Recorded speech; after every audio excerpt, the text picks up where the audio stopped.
More than 800 people with one mission, promoting a healthy environment. We are the West Virginia Department of Environmental Protection. Every summer, hundreds of campers converge on Cedar Lakes in Jackson County for the Youth Environmental Program's annual Junior Conservation Camp.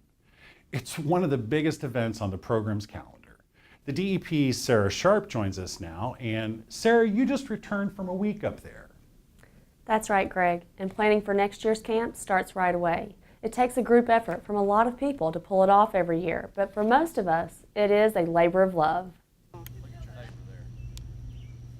From hunter safety to first aid to spending an afternoon picking up fishing techniques from the pros, the week-long Junior Conservation Camp has a little something for everybody. We have some very skilled people here that really love this week every year, that really enjoy the kids coming in, being able to teach them and have fun with them. Kids make connections and they have Facebook pages and they talk about it and they ask each other, are you coming back this year? So they reconnect with the friends that they've made from one year to the next. I think it's awesome because you get to fish and swim and you get to do crafts.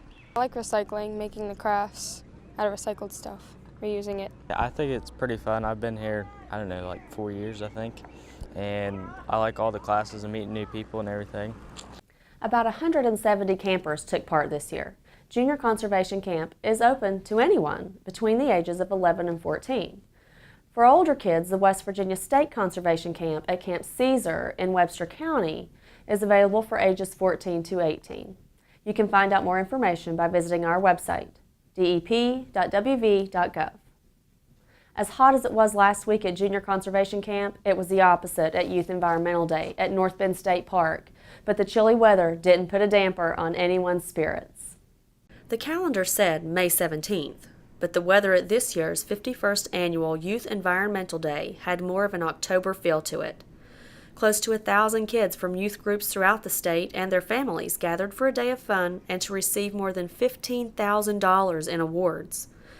The awards were for their efforts throughout the year to promote a healthy environment through activities such as recycling, litter cleanups, school beautification projects, tree plantings, and much, much more.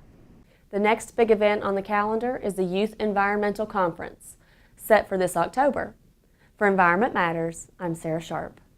Thanks, Sarah. The DEP's Clean Water State Revolving Fund reached a new milestone recently when it passed the $1 billion mark in low-interest loans made to state municipalities and public service districts for wastewater treatment and collection system projects. The program, established by the US EPA in the late 1980s, is funded by both federal and state dollars. Since 1992, West Virginia has issued 320 loans for projects that have contributed to a reduction in wastewater discharges into the state's waterways, as well as nutrient reduction projects designed to reduce harmful algae blooms in the Chesapeake Bay watershed. The most recent loan was provided to the town of Elizabeth in Wirt County. Up next, we didn't really have a choice. We had to grow because consumers demanded it. the wild ramp in Huntington is growing again. We'll have the details just